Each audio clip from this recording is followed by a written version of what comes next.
bersama saya Dr. Oki.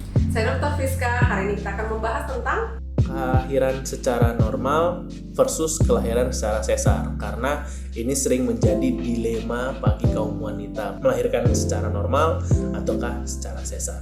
Nah, mungkin hari ini kita akan membahas tentang keuntungan masing-masing prosedur ya dok ya. Itu apa sih dok, keuntungan melahirkan secara normal? yang paling bisa dirasakan secara signifikan itu sebenarnya adalah waktu pemulihannya itu lebih singkat kalau seandainya seseorang melahirkan secara normal. Biasanya habis lahiran bahkan orangnya udah bisa langsung jalan-jalan ke sana kemari gitu. Beda dengan sesar. Dan kemudian pada saat proses melahirkan secara normal ini sebenarnya ada hormon-hormon yang keluar seperti hormon prolaktin, yang ini dia itu sebenarnya lebih banyak keluar pada saat melahirkan secara normal. Nah, hormon prolaktin ini kan bermanfaat untuk merangsang pembentukan ASI. Bisa dikatakan kalau seandainya dengan melahirkan normal, proses pembentukan ASI-nya itu lebih baik gitu dibandingkan dengan melahirkan sesar. Dan kemudian pada saat orang melahirkan normal juga kan nggak ada robekan pada rahim nih. Jadi kalau seandainya akan hamil lagi, maka tidak ada yang perlu dalam tanda kutip nggak perlu dibatasi gitu ya dok ya. Jadi habis melahirkan tuh kalau mau hamil lagi pun nggak terlalu beresiko. Terus juga yang pasti nggak ada luka sayatan ya dok, karena yang normal kan nggak pakai sayatan ya. Nah, sekarang keuntungannya lahir sesar. Nah, kalau seandainya untuk lahiran sesar, perbedaannya yang paling mencolok dibandingkan lahiran normal ya masalah kontraksi ya dok ya. Jadi karena pada saat lahiran sesar itu tidak perlu menunggu kontraksi, maka si ibu juga tidak perlu merasakan nyeri kontraksi. Dan kemudian Dari segi waktunya pasti mungkin kalau sesar mungkin lebih cepat ya dok. Kalau dari sesar biasa lebih cepat karena kan tinggal dijadwalin sesar jam segini, biasanya beberapa menit, setengah jam kemudian udah selesai gitu dari segi waktunya. beda dengan persalinan normal yang memang kita membutuhkan waktu untuk memang kayak nunggu proses alami ya dok ya. Nunggu pembukaannya. Nunggu pembukaannya sampai lengkap baru bisa mulai ngedan. Nah, tadi kan kita bahas keuntungan dari masing-masing proses melahirkan.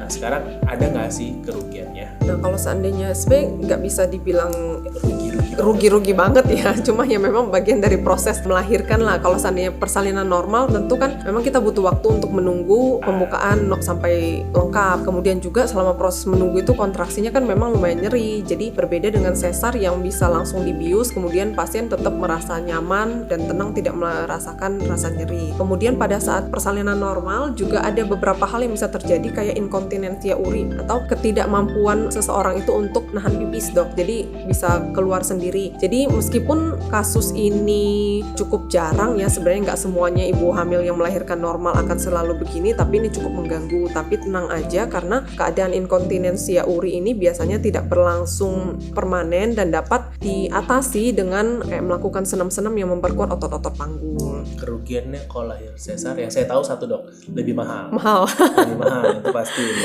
mahal. Ya, kemudian karena pada saat sesar kan dilakukan suntik bius nih ya dok ya di daerah tulang belakang. Nah, biasanya pasca operasi, memang tadi kan pada saat proses operasi dia nggak merasa sakit, tapi biasanya pasca operasi setelah biusnya hilang, nyeri operasinya justru lebih sakit nih karena lapisan perut yang disayat gitu kan lebih dalam dibandingkan pada saat persalinan normal. Kemudian dia juga bisa menimbulkan komplikasi pada tulang belakang. Jadi kadang-kadang ibu yang sudah melahirkan secara sesar kadang-kadang bisa merasa nyeri-nyeri pada daerah tulang belakang. Ini ya ada dok ya, ada beberapa kondisi di mana wanita itu nggak bisa melahirkan secara normal. Jadi emang mau nggak mau harus sesar. Kondisi seperti apa sih dok biasanya? Ya, jadi memang ada beberapa kondisi yang bikin ibu meskipun pengen nih melahirkan normal tapi tetap nggak boleh sama dokter. Yang pertama itu adalah prolaps tali pusat. Jadi prolaps tali pusat itu adalah tali pusatnya nutupin jalan lahir bayi. Nah, kalau seandainya dipaksain, tali pusatnya kan bisa tertekan nih. Jadi pada saat proses persalinan si bayi bisa kekurangan oksigen yang justru bisa membahayakan nyawa. Kemudian ada juga malpresentasi janin. Malpresentasi janin ini artinya adalah posisi janin pada saat mau lahir itu adalah yang lainnya selain puncak kepala atau ubun-ubun. Jadi memang kalau normal itu kan kita harusnya itu dia ubun-ubunnya yang kelihatan. Nah, kalau seandainya bukan ubun-ubun yang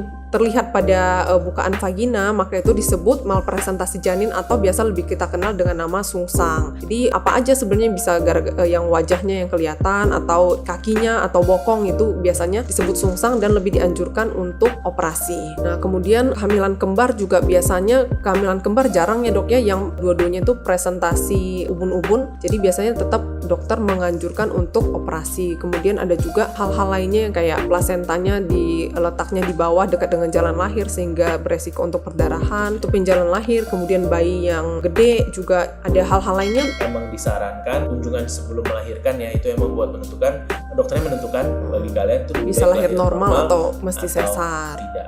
Tapi yang paling penting yang tadi kita juga udah ngomong, yang penting mau kayak mana lahirnya, yang penting ibu dan anaknya Sehat. selamat dan sehat. Oke, sekian pembahasan kita tentang topik hari ini. Jika ada yang masih belum jelas, boleh langsung komen di bawah atau langsung DM kita ke Instagram @kamidokter Indonesia. Saya Dr. Friska. Saya Dr. Oki, pamit.